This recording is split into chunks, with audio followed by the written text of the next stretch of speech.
What is going on? Welcome to another episode of OSA Presents. I'm Cyrus Brooks. And my name is Flo. And today we will be talking about artist block or creative block. For me, exactly, I don't know, I don't think there's a such thing as creative block because it's like, for me, it's kind of like if there was, there'd be a such thing as speech block. Like if you'd wake up one day and you'd certain days and you'd just be like, I don't know what to say. You wouldn't be able to respond. You wouldn't be able to, and people don't get speech blocks, so you don't get creative block. What I think is people just don't know how to relax and focus. So a lot of times I just don't be doing shit. I'm gonna keep it 100 with you, man. I don't do shit. I sit around when I don't feel like making art. It's like I'm not supposed to.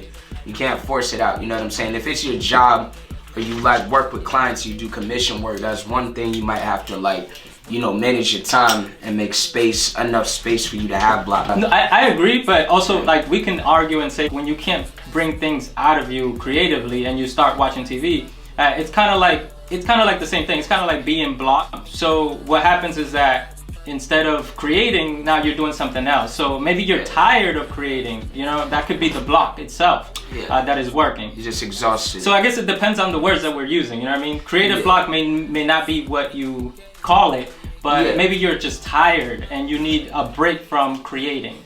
Yeah, everybody needs a break, man. It's okay to do nothing. I told one of my boys that the other day. I was explaining it to him. I was just like, bro, don't be anxious. Because the thing is, the shit can give you anxiety.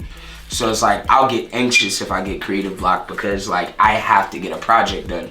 And so a lot of times like I said, I have to settle in that it's all right for me to not do anything. It's okay to just sit and do nothing. You know, and I'm with that because actually something that I learned from you, Sai, it's instead if you're feeling it like you're in that space, in that blocked space, keep yourself busy doing other things that you enjoy. That way, and especially if it's in the creative field, then maybe you can explore videography, music production, whatever it may be, just to get your creative juices flowing until you're inspired to go back and do your visual art.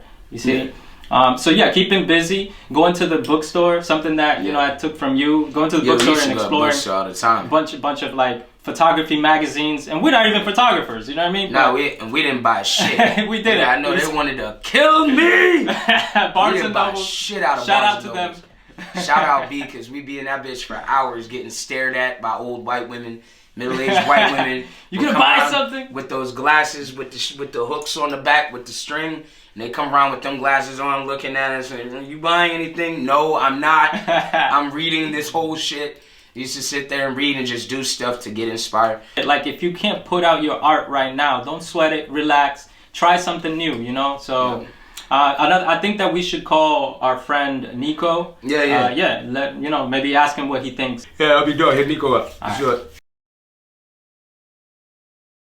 Yo, so I had a conversation with Cyrus today. It was dope. We recorded some of it. I felt that we should call in on our artist friends to, give us some insight about how they feel when they go through creative block. So I was hoping you can give me some tips about how you go about it, if you ever go through it or not, you know what I mean? Yeah. So, I talked to Sai a little bit earlier and he was talking about not believing in creative block. So there's not a such thing as a creative block. However, similar to in the wild, right? The river flows no matter what, but based on obstructions, dams, redirections and stuff like that, the river may need to go somewhere else in order to get to the body of water that it's trying to empty out into. Okay. So creative flow for me works the very same way, right? So it's while I may not be getting any headway on this process or this project, say for example, I'm working on an album and I'm I can't write any songs, then maybe I should go look at some beats.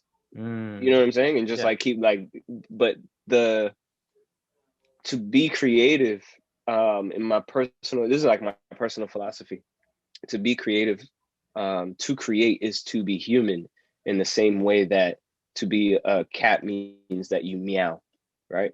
So when you get to the core of what it is to be a human, humans make things.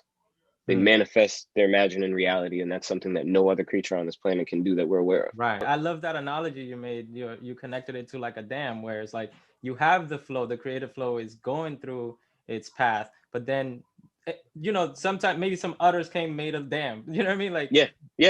in that, you know, in that Yeah. metaphor. Yeah. And then how do you get over that? How do you get the flow strong enough to then break through to that creative pull, if you will? You know what I mean? Like that's what me and Cyrus kind of were talking about. He doesn't believe in it, but he does believe in like taking a pause, like exhaustion, right? You can get exhausted from creating. So you need maybe another source of, you know, creativity.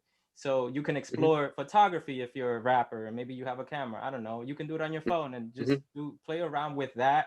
And in its own, Mm-hmm. it's being creative. So your juices are still going, and that way you can come Right. back to your original once you feel like that block is gone, like those juices are flowing strong enough. Yo, man, thank you so much for having this conversation with me, man. This was Yeah, man. great insight, I think, and I hope that this can help people out there as well, because as you know, we're doing this for the channel, and maybe they find some value in it, you know what I'm saying, and helps them through it. I'm sure they do, bro. You know, the most valuable thing any of us can offer is our perspective.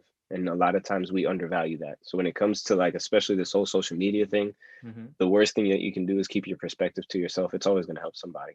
The room is big enough. It's the whole Amen. world. So somebody is not going to know the obvious thing that you already know. Yes, that's why we have we got to have these discussions for that same reason, I feel, you know. Exactly.